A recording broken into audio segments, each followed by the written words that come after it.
BRS working president కేటీఆర్కు హైకోర్టులో ఊరట లభించింది. ఏసీబీ కేసుపై క్వాష్ పిటిషన్ వేశారు కేటీఆర్. 10 రోజుల పాటు అరెస్టు చేయొద్దని ఆదేశించింది హైకోర్టు. తదుపరి విచారణ డిసెంబర్ 27కు వాయిదా పడింది. అలాగే డిసెంబర్ 30 లోపు కౌంటర్ దాఖలు చేయాలంటూ ప్రభుత్వానికి హైకోర్టు సూచించింది.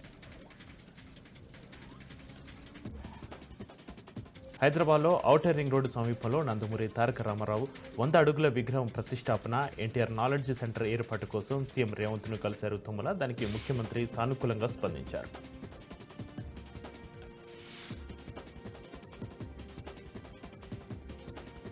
కృష్ణా జిల్లాలో సీఎం చంద్రబాబు పర్యటిస్తున్నారు. పెనమలూరు నియోజకవర్గంలో ఏర్పాటు చేస్తున్న పలు కార్యక్రమాల్లో పాల్గొన్నారు. గంగూరులో రైతు కేంద్రాన్ని పరిశీలించారు. అలాగే రైతుల నుంచి ధాన్యం సేకరణ విధానాన్ని దగ్గరుండి పరిశీలించారు. రైతుల సమస్యలను స్వయంగా అడిగి తెలుసుకున్నారు. చంద్రబాబు పర్యటన నేపథ్యంలో అధికారులు భారీ ఏర్పాట్లు చేశారు.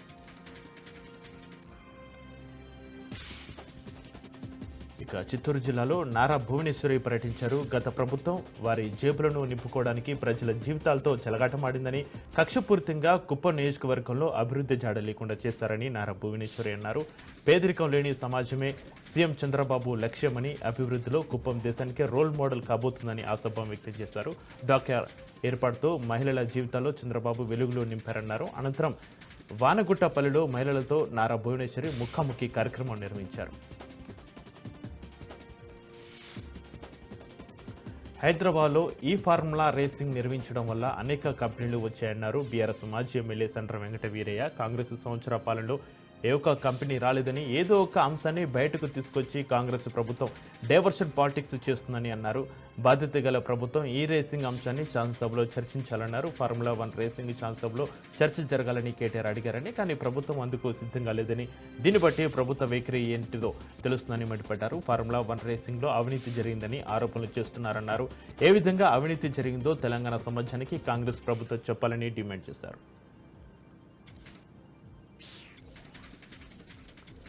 కేంద్ర మాజీ మంత్రి చింతామోహన్ కీలక కామెంట్స్ చేశారు. మహాత్మా గాంధీ సూచనతో అంబేద్కర్ను భారత రాజ్యాంగం చైర్మన్గా నియమించామని జవహర్లాల్ నెహ్రూ తెలిపారు.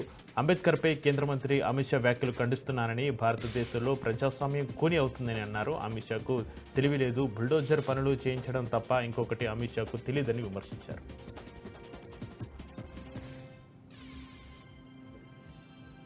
మహబూబాబాద్ జిల్లా మరిపేడ మండల కేంద్రంలో మాజీ మంత్రి రెడ్డి అన్నయ్యకి కీలక కామెంట్స్ చేశారు. కేటీఆర్ను అక్రమంగా అరెస్టు చేయాలన్న దుర్మార్గపు ఆలోచనతోనే ఫార్ములా 1 కేసును రాష్ట్ర ప్రభుత్వం ముందుకు తెచ్చిందని అన్నారు. బీఆర్ఎస్ వర్కింగ్ ప్రెసిడెంట్పై అక్రమ కేసును తీవ్రంగా ఖండిస్తున్నాం. తెలంగాణ బ్రాండ్ ఇమేజ్ను పెంచే ఉద్దేశంతోనే అప్పటి ప్రభుత్వం కార్ల రేసును తెచ్చిందని అన్నారు. రాష్ట్రంలో కాంగ్రెస్ ప్రభుత్వం ఇచ్చిన హామీలను అమలు చేయకపోగా ప్రజల దృష్టిని మరల్చేందుకే కేసును ముందుకు తెస్తుందని అన్నారు. శేర్లింగంపల్లి నియోజకవర్గంలో 1606 కోట్ల రూపాయలతో అభివృద్ధి పనులకు సీఎం రేవంత్ రెడ్డి నిధులు మంజూరు చేసినట్లు స్థానిక MLA PIC chairman Arekapudi Gandhi అన్నారు. నియోజకవర్గ అభివృద్ధికి తాను కట్టుబడి ఉన్నానని, రాష్ట్ర ప్రభుత్వ ఫేజ్ 1లో Kajaguda junction, triple junction, Wipro జంక్షన్ల అభివృద్ధి, సైబరాబాద్ సిపి కార్యాలయం నుంచి గచ్చిబౌలి జంక్షన్ వరకు రోడ్డు విస్తరణ చేరున్నట్లు తెలిపారు. ఉస్మానియా యూనివర్సిటీలోని ఆర్ట్స్ కాలేజ్ వద్ద కాంగ్రెస్ ప్రభుత్వం ఏడాది పాలన పూర్తి చేసుకున్న సందర్భంగా కాంగ్రెస్ ప్రజాపాలన కృతజ్ఞతా సభను తెలంగాణ పీసీసీ అధికార ప్రతినిధి చెనగాని దయాకర్ ఆధ్వర్యంలో నిర్వహించనున్నారు. ఈ మేరకు సభకు సంబంధించిన ఏర్పాట్లను చెనగాని దయాకర్ పరిశీలించారు. సభకు విద్యార్థులు పెద్ద ఎత్తున తరలివచ్చి విజయవంతం చేయాలని పిలుపునిచ్చారు. సార్వత్రిక ఎన్నికల తర్వాత వైఎస్ఆర్ కాంగ్రెస్ పార్టీ జిల్లా అధ్యక్ష బాధ్యతలు స్వీకరించిన కాకని గోవర్ధన్ రెడ్డి పార్టీని చక్కబెట్టే పనులు ముందుకు సాగుతున్నారు. నెల్లూరు జిల్లాలో వైఎస్ఆర్ కాంగ్రెస్ పార్టీ నూతన కార్యాలయాన్ని ప్రారంభించారు.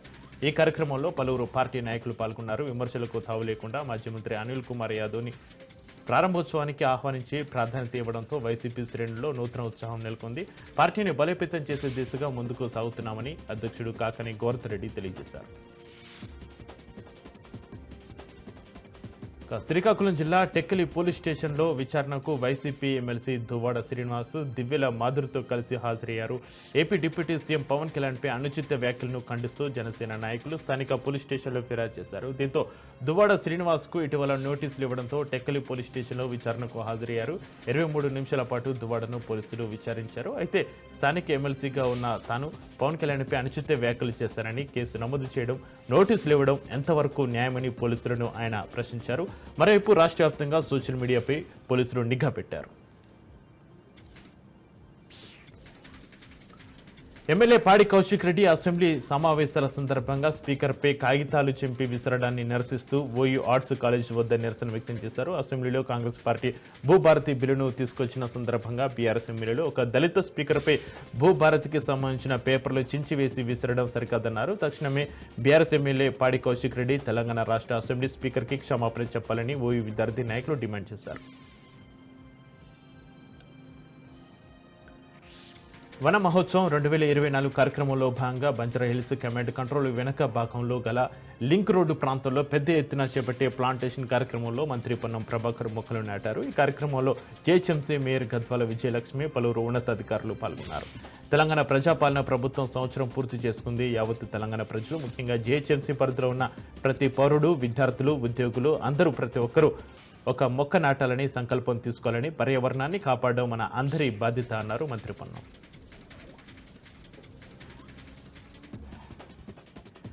గుంటూరు నగరపాలక సంస్థ కౌన్సిల్ సమావేశ మందిరం నందు నగర మేయర్ కావటి శివ నాగమనోహర్ నాయుడు అధ్యక్షతన సాధారణ సమావేశం నిర్వహించారు. ఈ సమావేశానికి నగరపాలక సంస్థ కమిషనర్ పులి శ్రీనివాసరావు, శాసనసభ్యులు గల్ల మాధవి, బుర్ల రామాంజనేయులు, నజీర్ అహ్మద్, శాసన మండలి సభ్యులు చంద్రగిరి యేసురత్నం, పలువురు అధికారులు హాజరయ్యారు. సమావేశంలో స్టాండింగ్ కమిటీ సభ్యులు తీర్మానం చేసిన తర్వాత సమావేశాలు ఎందుకు నిర్వహించట్లేదని కార్పొరేటర్లు ప్రశ్నించారు. నగరపాలక సంస్థ సాధారణ సమయంలో టీడీపీ, జనసేన, వైసీపీ సభ్యుల మధ్య వాగ్వాదం చోటు చేసుకుంది. ఖమ్మం నగరంలో కలెక్టర్ ముజామిల్ ఖాన్ పర్యటిస్తున్న సందర్భంలో దివ్యాంగురాలు కమలమ్మ పల్లిబండి వద్ద కలెక్టర్ కారు ఆపారు. దివ్యాంగురాలు డుంగ్రోత్ కమల 4 చక్రాల బండిపై పల్లీలు అమ్ముతూ ఉండగా గమనించి కమల కుటుంబ పరిస్థితిని కలెక్టర్ అడిగి తెలుసుకున్నారు. తన దుర్భర జీవితాన్ని కమల వివరించగా స్పందించి కుటుంబానికి ప్రభుత్వం అండగా ఉంటుందని మాట ఇచ్చి వెళ్లారు. అధికారులతో మాట్లాడి కేవలం 5 రోజుల్లోనే ₹1,00,000 వ్యాపార రుణం చెక్కును అందేలా చేశారు. త్వరలో కమలతో కూరగాయల వ్యాపారం ఏర్పాటు చేసేందుకు కార్యాచరణ చేశారు కలెక్టర్.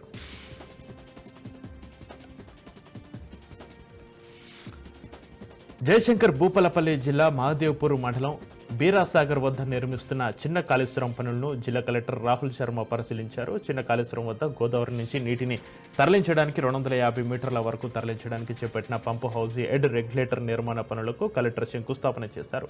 చిన్న కాళేశ్వరం పంపు హౌస్ హెడ్ రెగ్యులేటర్ నిర్మాణ పనులను మార్చి వరకు పూర్తి చేయాలని కలెక్టర్ రాహుల్ శర్మ ఇంజనీర్ అధికారులను ఆదేశించారు. మార్చి మాసంలో ట్రయల్ రన్ నిర్వహించాల్సి ఉందని, పనుల్లో వేగం పెంచాలని మెగా ఇంజనీరింగ్ అధికారులను కలెక్టర్ ఆదేశించారు. నంద్యాల జిల్లా డోన్లో విజిలెన్స్ అధికారులు మెరుపు దాడులు నిర్వహించారు. అక్రమంగా నంద్యాల నుంచి కర్ణాటక రాష్ట్రంలోని బంగారుపేటకు తరలిస్తుండగా డోన్ వద్ద విజిలెన్స్ అధికారులు దాడులు చేసి 30 టన్నుల రేషన్ బియ్యం ఉన్న లారీని సీజ్ చేసి పోలీస్ స్టేషన్కు తరలించారు. ఈ లారీని బేతంచర్లకు చెందిన టీడీపీ నాయుడు బుగ్గన రామ్మోహన్ రెడ్డిదిగా విజిలెన్స్ అధికారులు గుర్తించారు. ఈ అక్రమ రేషన్ బియ్యం తరలింపు వెనుక మరికొందరు టీడీపీ నాయకులు ఉన్నట్లుగా సమాచారం. మహబూబాబాద్ జిల్లా మరిపేడ మున్సిపల్ కేంద్రంలో అక్రమ కట్టడాలను మున్సిపల్ అధికారులు కూల్చివేస్తున్నారు. మున్సిపల్ కేంద్రంలోని రామ్విలాస్ కాలనీలో మున్సిపల్ అధికారుల అనుమతి లేకుండా కట్టడాలు ఉండడంతో పలుమార్లు నోటీసులు జారీ చేస్తామని అధికారులు పేర్కొన్నారు. అనుమతి లేకుండా ఎలాంటి కట్టడాలు నిర్మించినా చర్యలు ఉంటాయని మున్సిపల్ అధికారులు హెచ్చరించారు.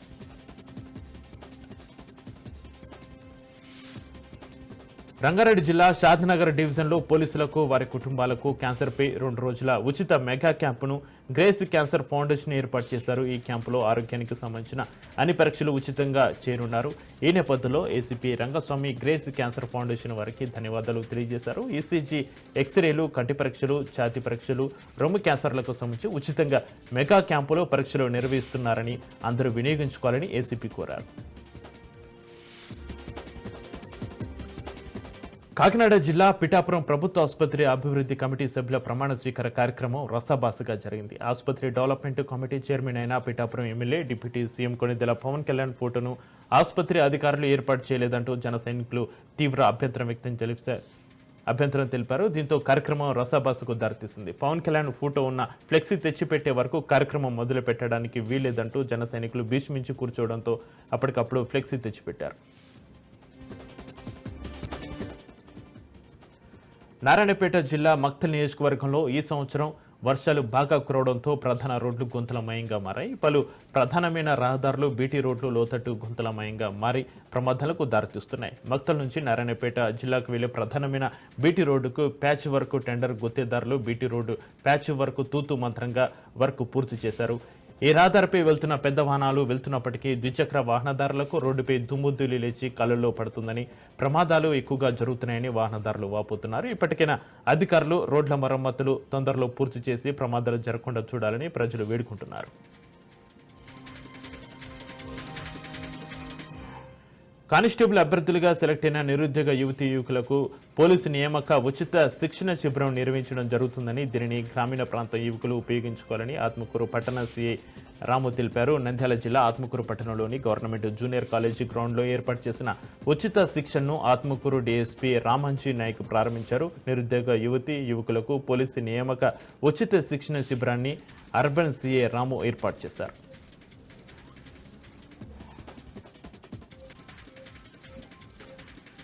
నెల్లూరు జిల్లాలో బాలుడికి జీకా వైరస్ లక్షణాలు కనిపించాయని చెన్నై ఆసుపత్రికి తరలించిన విషయం తెలిసిందే. అయితే ఆ బాలుడికి జీకా వైరస్ సోకలేదని వైద్యులు నిర్ధారించారు. బాలుడి నుంచి రక్త నమూనాలు సేకరించి పరీక్షలు నిర్వహించారు. ఈ పరీక్షల్లో నెగిటివ్ రావడంతో అంతా ఊపిరి పీల్చుకున్నారు.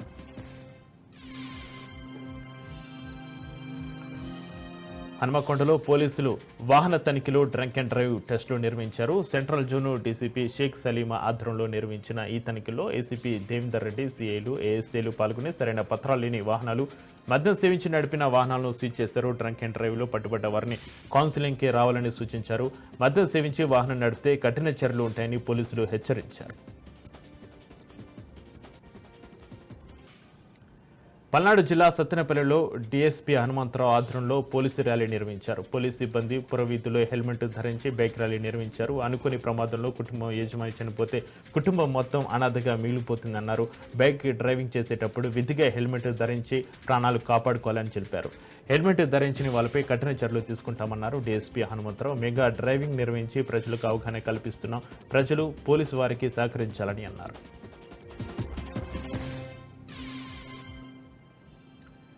బంగాళాఖాతంలో ఏర్పడిన అల్పపీడన ప్రభావంతో విశాఖలో నిన్నటి నుంచి ఎడతెరిపి లేకుండా వర్షం కురుస్తోంది. దీంతో లోతట్టు ప్రాంతాలు జలమయమయ్యాయి. ఎడతెరిపి లేకుండా వర్షం కురుస్తుండటంతో ద్విచక్ర వాహనదారులు ఇబ్బందులు పడుతున్నారు. తీవ్ర అల్పపీడనం కోస్తా తీరం వెంబడి వైపు కదులుతోంది. ఇది రాబోయే 24 గంటల్లో ఉత్తర దిశగా కదులుతూ ఏపీ తీరం వెంబడి పయనించనుంది. దీని ప్రభావంతో శ్రీకాకుళం, విజయనగరం, విశాఖపట్నం, అనకాపల్లి, కాకినాడ జిల్లాల్లో కొన్ని చోట్ల భారీ వర్షాలు కురిసే అవకాశం ఉందని వాతావరణ శాఖ పేర్కొంది. ఇక మిగిలిన ప్రాంతాల్లో తేలికపాటి నుంచి ఓ మోస్తరు వర్షాలకు అవకాశం ఉందని పేర్కొంది. రంగారెడ్డి జిల్లా షాద్నగర్లో అంబేద్కర్పై హేళన చేసి మాట్లాడిన కేంద్ర హోంమంత్రి అమిత్ షాను మంత్రి పదవి నుంచి బర్తరఫ్ చేయాలని ప్రజా సంఘాల ఆధ్వర్యంలో తెలంగాణ వ్యవసాయ కార్మిక సంఘం నాయకులు రోడ్డుపై ప్లకార్డులతో నిరసన తెలిపారు. బాధ్యతాయుతమైన హోదాలో ఉన్న కేంద్ర హోంమంత్రి అమిత్ షా రాజ్యసభలో అంబేద్కర్ను హేళన చేసి మాట్లాడడం సరికాదన్నారు.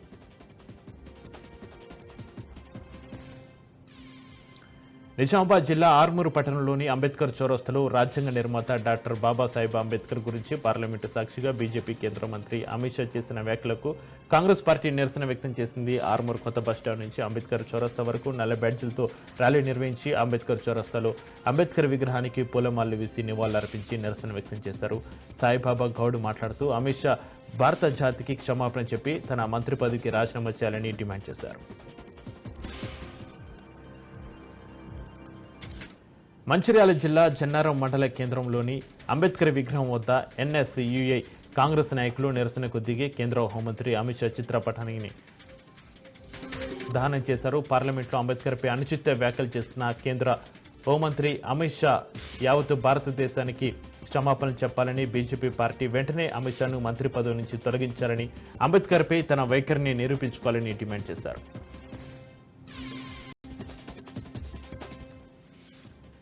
అల్పపీడన ప్రభావంతో శ్రీకాకుళం జిల్లా వ్యాప్తంగా విస్తారంగా వర్షాలు కురుస్తున్నాయి. నిన్నటి నుంచి ఎడతెరిపి లేకుండా కురుస్తున్న వర్షాలకు జిల్లాలో వాగులు వంకులు పొంగి పొర్లుతున్నాయి. కొన్ని చోట్ల వరి పంట నేల కొరిగింది. పొలాల్లో ధాన్యం భద్రపరిచేందుకు రైతులు ఇబ్బందులు పడుతున్నారు. పంట చేతికి అందే సమయంలో వర్షాల కారణంగా తమకు నష్టం తప్పదని రైతులు వాపోతున్నారు. ఎడతెరిపి లేకుండా కురుస్తున్న వర్షాలకు పాటు ఎదురు గాలులు వీస్తుండటంతో జిల్లా వాసులు ఇంట్లో నుంచి బయటికి రావడానికి ఇబ్బంది పడుతున్నారు. నాగర్ కర్నూలు జిల్లా నంది వడ్డెమాన్ గ్రామంలో నందకిషోర్ స్వామి ఆధ్వర్యంలో అయ్యప్ప స్వామి పడిపూజ ఘనంగా నిర్వహించారు. పూజలో వేలాది మంది అయ్యప్ప స్వాములు గ్రామస్తులు పెద్ద ఎత్తున పాల్గొన్నారు. శబరిమల మలేకాపురం మేల్శాంతి బ్రహ్మశ్రీ మురళీ స్వామికి ఘనంగా పూలతో స్వాగతం పలికారు. 18 మెట్లతో అయ్యప్ప స్వామికి ప్రత్యేక పూజలు నిర్వహించి పంచామృతాలతో అభిషేకాలు చేశారు. స్వాములంతా భక్తి శ్రద్ధలతో ఘనంగా అయ్యప్ప స్వామి పడిపూజ విజయవంతం చేశారు. పలువురు ప్రముఖులు తిరుమల శ్రీ వెంకటేశ్వర స్వామి వారిని దర్శించుకున్నారు. వీఐపీ విరామ సమయంలో ప్రముఖ cinema hero Akhil Akkineni, Andhra Pradesh chief secretary Neerabh Kumar Prasad, Telangana high court న్యాయమూర్తి జస్టిస్ వేణుగోపాల్ వేర్వేరుగా స్వామివారి సేవలో పాల్గొని మొక్కులు చెల్లించుకున్నారు. దర్శనానంతరం రంగనాయకుల మండపంలో పండితులు వేద ఆశీర్వచనం అందించగా ఆలయ అధికారులు శ్రీవారి తీర్థ ప్రసాదాలు అందజేసి పట్టు వస్త్రంతో సత్కరించారు. పరిటాల రవి హత్య కేసులో నిందితులకు బెయిల్ మంజూరైంది. దీంతో కడప, విశాఖ జైలు నుంచి నిందితులు విడుదలయ్యారు. కడప జైలు నుంచి 4, విశాఖ జైలు నుంచి 1 రిలీజ్ అయ్యారు. కడప జైలు నుంచి ఓబిరెడ్డి, వడ్డెకొండ, రంగనాయకులు, నారాయణ రెడ్డి విడుదల కాగా విశాఖ జైలు నుంచి నిందితుడు రేఖమయ్య రిలీజ్ అయ్యాడు. ఇక పరిటాల రవి హత్య కేసులో 2012లో 12 మందికి ధర్మాసనం జీవిత ఖైదు విధించింది.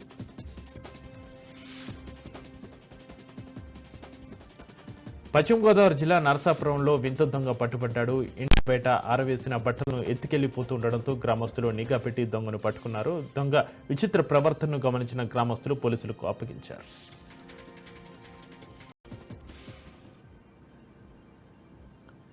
ఇండియన్ నేషనల్ లోక్ దళ్ అధ్యక్షుడు, హర్యానా మాజీ ముఖ్యమంత్రి ఓం ప్రకాష్ చౌతాలా కన్నుమూశారు. గుండెపోటు రాగా ఆయనను వెంటనే ఆసుపత్రికి తరలించినప్పటికీ ఆయనను వైద్యులు రక్షించలేకపోయారని పార్టీ అధికార ప్రతినిధి తెలిపారు. మాజీ ఉప ప్రధాని దేవిలాలు కుమారుడైన ఓం ప్రకాష్ చౌతాలా 1989 నుంచి 2005 వరకు హర్యానాకు 5 సార్లు ముఖ్యమంత్రిగా పనిచేశారు.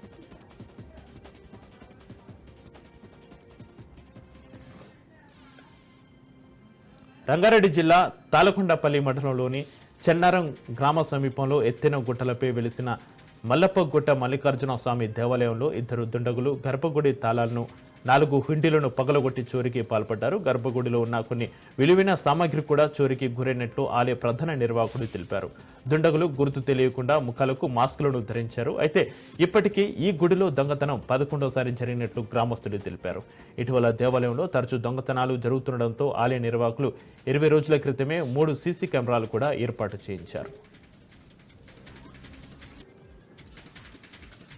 అందరి అంచనాలను నిజం చేస్తూ పుష్ప 2 సినిమా విడుదలైన తర్వాత మరిన్ని రికార్డులను తిరగరాసింది. సినిమా రిలీజ్ అయ్యి 2 వారాలు పూర్తయినప్పటికీ ఇంకా ఈ సినిమా బాక్సాఫీస్ వద్ద భారీగా కలెక్షన్లను కొల్లగొడుతుండడం విశేషం. 14 రోజుల్లోనే 1,508 కోట్లు వసూలు చేసినట్లు మైత్రి మూవీ మేకర్స్ టీం ట్వీట్ విడుదల చేసింది. కమర్షియల్ సినిమాకు అర్థం మార్చేసిన పుష్ప 2 బాక్సాఫీస్ దగ్గర చరిత్రను తిరగరాసింది. ప్రపంచవ్యాప్తంగా ఈ సినిమా 1,508 కోట్లు వసూలు చేసింది. తెలుగు కంటే కూడా ఈ సినిమా హిందీలోనే ఎక్కువ వసూలు రాబట్టింది. హిందీలో 14 రోజులకు 618.5 కోట్లు గ్రాస్ వసూలుతో పుష్ప 2 రికార్డు సృష్టించింది. డైనమిక్ డైరెక్టర్ వివి వినాయక్ చేతుల మీదుగా యాటిట్యూడ్ స్టార్ చంద్రహాస్ నటిస్తున్న బరాబర్ ప్రేమిస్తా మూవీ టీజర్ను రిలీజ్ చేశారు. ఈ చిత్రానికి సంపత్ రుద్ర దర్శకత్వం వహిస్తున్నారు.